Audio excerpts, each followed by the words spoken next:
Hello everyone, तो आज हम एपिसोड 4 का एक्सप्लेनेशन स्टार्ट करते हैं। पर इससे पहले के प्रीवियस एपिसोड अगर आपने अभी तक नहीं देखे हैं तो मैं आपको सजेस्ट करूंगी कि आप उन्हें पहले देख लें, जिनका लिंक आपको डिस्क्रिप्शन बॉक्स में मिल जाएगा। एंड फ्रेंड्स, अगर आपको ये सीरीज पसंद आ रही हो तो please subscribe to my channel अगर आपने अभी तक सब्सक्राइब नहीं किया है तो, and like and share this series as much as you can.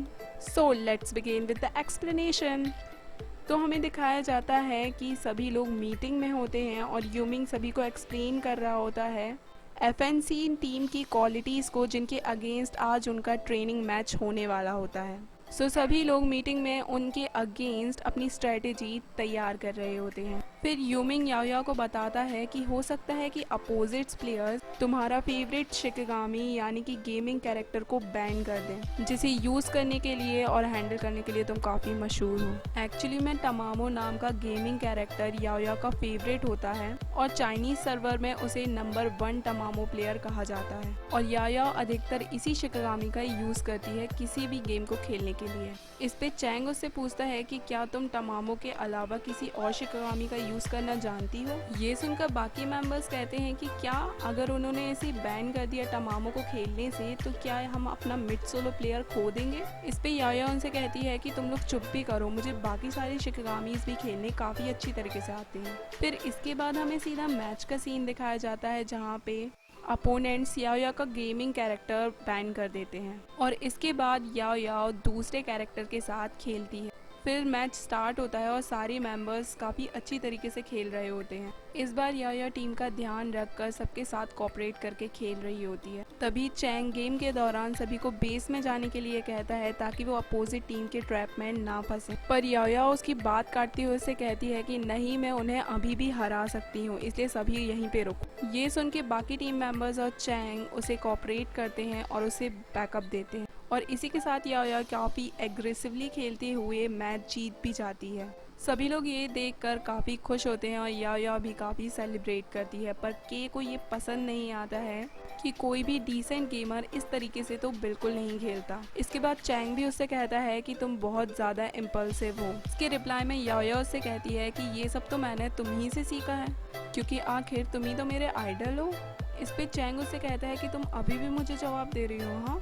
फिर इसके बाद सभी लोग ब्रेक लेने के लिए बाहर जाने लगते हैं, पर चैंग अभी भी अपनी कंप्यूटर स्क्रीन से चिपका हुआ होता है। इस पे याओया उससे पूछती है कि क्या तुम ब्रेक लेने नहीं जा रहे हो। इसके रिप्लाई में चैंग उससे कहता है कि नहीं, वो अभी नहीं जा रहा है। ये सुनने के बाद याओया भी वहीं पे बैठ के अपना कंप्यूटर चलाने लगती है और रैंडमली वीडियोस देखने लगती है, और तभी वो अपने अपोनेंट उनकी एक लाइव स्ट्रीमिंग वीडियो देखती है जिसके साथ उसका अभी अभी मैच हुआ था। वो याओया के गेमिंग स्किल्स की काफ़ी ज़्यादा तारीफ कर रहा था और वो जल्द से जल्द उसे देखना चाहता था।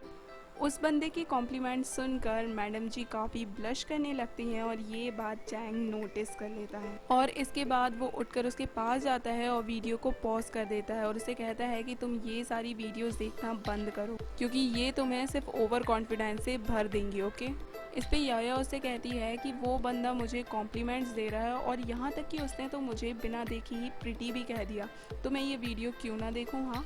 इस पे कैप्टन कूल काफ़ी कूल अंदाज में कहते हैं कि अगर तुम्हें कॉम्प्लीमेंट्स चाहिए तो तुम मुझसे ले सकती हो, और इसी के साथ वो उससे ये भी कहता है कि मेरी मॉम हमेशा कहती थी कि जितनी भी प्रिटी लड़कियां होती हैं वो काफ़ी डेंजरस होती हैं। ये सुन के याओया स्माइल करती है और उससे कहती है कि हाँ और कहो, मैं और सुनना चाहती हूँ। पर इतना कहने के बाद चैंग वापस अपनी सीट पर आके बैठ जाता है, जिससे याओया काफ़ी इरिटेट हो जाती है और डायरेक्टली चैंग के पास जाके खड़ी हो जाती है और उससे पूछती है कि मैंने इतना अच्छा परफॉर्मेंस दिया, फिर भी क्या तुम मुझे एज अ कैप्टन प्रेज नहीं करना चाहोगे, और उससे कोई रिवॉर्ड भी मांगती है। वो लगातार एक किंडरगार्टन के बच्चे की तरह चैंग को डिस्टर्ब कर रही होती है और उससे रिवॉर्ड मांग रही होती है। इससे परेशान होकर चैंग उसका हाथ पकड़ के पेन से उसके हाथ पे एक फ्लावर बना देता और याओया से कहता है कि ये रहा तुम्हारा रिवॉर्ड, तुम्हें पसंद आया, और नेक्स्ट टाइम ये फ्लावर मैं तुम्हारे फोरहेड पे बनाऊंगा। इस पे याओया उसे कहती है कि मुझे लगता है कि तुम सच में अभी तक किंडरगार्टन स्कूल से नहीं पास आउट हुए हो। फिर बाद में याओया उस फ्लावर को मिटाने की कोशिश करती है, पर वो नहीं मिटता है, और चैंग उससे कहता है कि अगर तुम्हें फ्लावर पसंद नहीं आया तो नेक्स्ट टाइम मैं इसकी जगह पे टर्टल बनाऊंगा। ओके। और ये कहने के बाद वो वहाँ से चला जाता है। फिर आगे दिखाया जाता है कि चबी उसी रात अपना गेम खेल रहा होता है और सबसे बात भी कर रहा होता है। सभी लोग याओ के गेमिंग स्किल्स के बारे में चबी से पूछ रहे होते हैं और उसकी तारीफ कर रहे होते हैं। ये सुन के याओ भी चबी के पास आके खड़ी हो जाती है और कमेंट्स रीड करने लगती है। तभी कोई फैन चबी से पूछता है कि यांग और याओ के बीच में क्या चल रहा है। ये पढ़ के याओ थोड़ा इरिटेट हो जाती है और चबी से उसका हेडफोन लेके सब कुछ एक्सप्लेन करने लगती है कि वो दोनों एक्स हैं और हाँ, वो पहले उसका बॉयफ्रेंड था पर अब वो दोनों एक दूसरे को डेट नहीं कर रहे हैं। प्लस वो ये भी एक्सप्लेन करती है कि उसके और चैंग के बीच में कुछ भी नहीं चल रहा है और वो दोनों कभी भी हाथों में हाथ डाल के शॉपिंग करने नहीं गए हैं।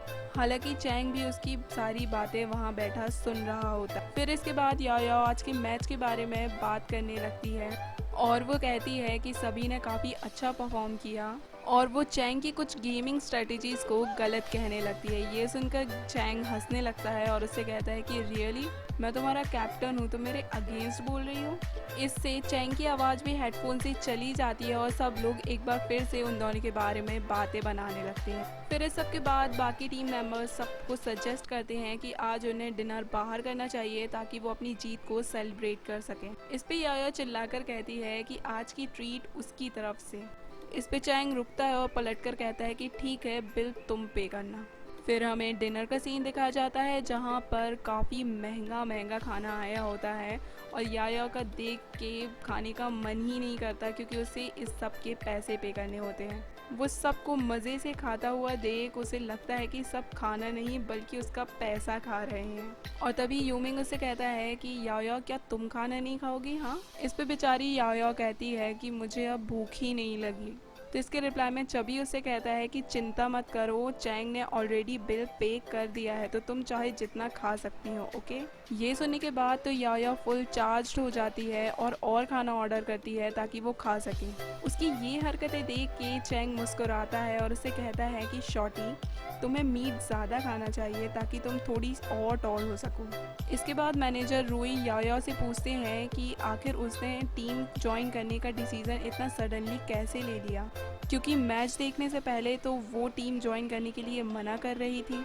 इस पे याओ बताती है कि जब रूई ने मुझे अप्रोच किया था इस टीम को ज्वाइन करने के लिए तो मैंने सोचा था कि ये कोई चीटिंग कर रहा है क्योंकि हर टीम में एक सब्स्टिट्यूट प्लेयर तो होता ही है। पर फिर भी जब मैंने ZGDX का नाम सुना और जब आप लोग का गेम्स देखा तो मुझे रूई पे विश्वास हो गया और फिर बाद में जब मैंने फाइनली यूमिंग की स्पीच सुनी तो मैंने फ़ौरन डिसाइड कर लिया कि मुझे भी एक प्रोफेशनल प्लेयर बनना है और फिर मैंने ये टीम ज्वाइन कर ली। उसकी बातें सुन के सब हंसते हैं और उसे इनकरेज करते हैं अच्छा खेलने के लिए। फिर आगे हमें दिखाया जाता है कि फाइनली अपना डिनर करने के बाद सब लोग अपने घर लौट रहे होते हैं और तभी चैंग को एक बार फिर से उसके घर से कॉल आता है और उसे पता चलता है कि उसके मॉम डैड में फिर से लड़ाई हो गई है। पर इस बार वो घर ना जाने का डिसाइड करता है और यूमिंग के पूछने पे उससे कहता है कि उसके डैड ये झगड़ा खुद ही सुलझा लेंगे। ये सब सुनने के बाद याओ चबी से चैंग के फैमिली बैकग्राउंड के बारे में पूछती है क्योंकि वो सिर्फ इतना ही जानती है कि चैंग एक रिच फैमिली से बिलोंग करता है। इस पे चबी उसे बताता है कि चैंग के डैड काफ़ी फेमस बिजनेसमैन हैं और चैंग उनका सबसे एल्डेस्ट सन है। प्लस उसके डैड ZGDX टीम के शेयर होल्डर भी हैं। तभी चैंग भी उन दोनों की बातों को सुन लेता है और रुककर उनसे पूछता है कि आखिर तुम दोनों मेरे बारे में क्या गॉसिप कर रहे हो? हाँ। ये सुनकर चबी तो वहाँ से चुपचाप निकल जाता है और बेचारी याओ से सिर्फ इतना ही कहती है कि कुछ नहीं, मैं सिर्फ तुम्हारे बारे में जानना चाहती थी कि तुम्हारे मॉम डैड ने तुम्हारे ई-स्पोर्ट्स करियर को कैसे सपोर्ट किया। इस पे चैंग उससे पूछता है कि क्यों तुम्हें इसमें इतना इंटरेस्ट क्यों है, क्यों तुम्हारे मॉम डैड क्या तुम्हें सपोर्ट नहीं करते? इस पे याओ उसे कहती है कि उसके डैड तो उसे सपोर्ट करते हैं पर उसकी मॉम। इतना कह के वो रुक जाती है और कहती है कि अगर उसके डैड की उसके घर पे चलती तो उसे इस करियर ऑप्शन में कोई भी दिक्कत नहीं होती। और ये भी कहती है कि मेरे डैड भी बिल्कुल तुम्हारी ही डैड की तरह अब मेरी मॉम से पलटकर बात नहीं करते। उसकी ये बात सुनकर चैंग उसे थोड़ी देर घूरता है और उससे कहता है कि तुम बिल्कुल भी नहीं चाहती कि तुम्हारा हस्बैंड तुम्हारे डैड जैसा हो जो कि तुम्हारी हर बात में सिर्फ हाँ में हाँ कहे। हाँ। उसके इस क्वेश्चन पे याओ उसे कहती है कि आखिर कैसे कोई आदमी, वो इससे आगे कहने ही वाली होती है कि तभी चैंग उसका एक ईयर होल्ड करता है जिससे जिससे याया एकदम शॉक्ड हो जाती है और उसे घूर कर देखने लगती है। इस पे चैंग उससे कहता है कि कोई बात नहीं, चलो यहाँ से। और फिर वो सभी ड्रोम पहुंच जाते हैं, जहाँ पर याया अपने मॉम डैड को देखकर एकदम शॉक्ड रह जाती है। एक्चुअली में जब ये सभी लोग डिनर करने के लिए बाहर गए होते हैं और के अकेला घर पे रहता है, तभी याया के मॉम डैड घर पे आते हैं और दरवाज़ा खुला होने पर घर में एंटर करते हैं और वहाँ पे के को डांस करता हुआ देखते हैं अकेले में। के भी उन्हें वहाँ पे देख के काफ़ी शॉक्ड हो जाता है और काफ़ी ज़ोर से चिल्लाता है और एट द प्रेजेंट वो याया को घूर रहा होता है। इसके बाद याया अपने मॉम डैड को अंदर ले जाती है और अपनी मॉम को समझाने की कोशिश कर रही होती है कि वो यहाँ पे काफ़ी अच्छा कर रही है और वो उसकी चिंता ना करें। पर उसके मॉम डैड उसकी सोशल मीडिया की रूमर सुन के काफ़ी चिंता में होती हैं और उसकी मॉम को ये बिल्कुल भी पसंद नहीं आता है कि याया इतनी देर रात तक किसी लड़कों के साथ ऐसे हैंग आउट करे। इसके बाद याया उन्हें समझाने की कोशिश करती है कि उसका किसी के भी साथ कोई अफेयर नहीं चल रहा है। इसके बाद बाकी सारे टीम मेंबर्स उसके मॉम डैड को एक ऐसी जगह पे ले जाते हैं जहाँ पे वो याया और टीम के बारे में सारे पॉजिटिव कमेंट्स देख सकती थी और इन सारे पॉजिटिव कमेंट्स को पढ़कर उसकी मॉम डैड काफ़ी खुश होते हैं। वहीं दूसरी तरफ याया रूई से कहती है कि वो जल्द से जल्द अपनी मॉम डैड को यहाँ से भेज देगी। इस पे रूई उससे कहता है कि कोई बात नहीं और चैंग और के से कहता है कि जब तक इसके मॉम डैड यहाँ पे है तब तक तो तुम दोनों स्माइल कर ही सकते हो। पर वो दोनों बिना स्माइल करे वहाँ पे वैसे ही खड़े रहते हैं। इस पे रूई चैंग से कहता है कि कोई बात नहीं, मुझे तुमसे यही एक्सपेक्टेशन थी और अगर तुम उन्हें इम्प्रेस नहीं करना चाहते हो तो प्लीज़ उनसे दूर रहो। इस सब के बाद याया अपने मॉम डैड को अपने रूम में लेके आती है और उन्हें अपना रूम दिखाती है। यहाँ पे याया की मॉम उसे कन्विंस करने की कोशिश करती है कि वो इस गेम को छोड़ दे। इस पे याया उनसे कहती है कि वो बाकी लोग जैसे एक नॉर्मल लाइफ नहीं चाहती, वो अपनी लाइफ को एडवेंचरस बनाना चाहती है और वो अचीव करना चाहती है जो वो असल में चाहती है। इसके बाद उसके मॉम डैड उसकी बात फाइनली मान लेते हैं। इसके साथ उसकी मॉम उससे ये भी पूछती है कि उसके और बाकी लड़कों के बीच में कोई ऐसा वैसा रिलेशनशिप तो नहीं, और उससे ये भी पूछती है कि ये आखिर चेसमैन कौन है। हाँ, तुम दोनों के बीच में कुछ चल रहा है ऐसा इंटरनेट पे गॉसिप हो रही, तो तुम इस चेसमैन से थोड़ा दूर ही रहना क्योंकि इसके नाम से ऐसा लगता है कि ये एक अच्छा लड़का नहीं है। ये सुन के याया अपनी मॉम से कहती है कि मॉम प्लीज़ आप नेट पे ज़्यादा सर्फिंग मत किया करें। फिर इतने में ही चैंग उसके रूम में आता है और याया दरवाज़ा खोलती है और चैंग उससे कहता है कि उसके मॉम डैड का रूम रेडी हो गया है तो वो अपने रूम में एंटर कर सकते हैं। इस पे याया अपने मॉम डैड को वहाँ पे बुलाती है और चैंग से इंट्रोड्यूस करवाती है। वो उन्हें चैंग से मिलाती है और उन्हें बताती है कि वो उनकी टीम का लीडर है और एक काफ़ी अच्छा लड़का है। चैंग भी उनसे काफ़ी अच्छे से मिलता है और प्लस उन्हें ये भी बताता है कि उसकी आईडी का नाम चेसमैन है।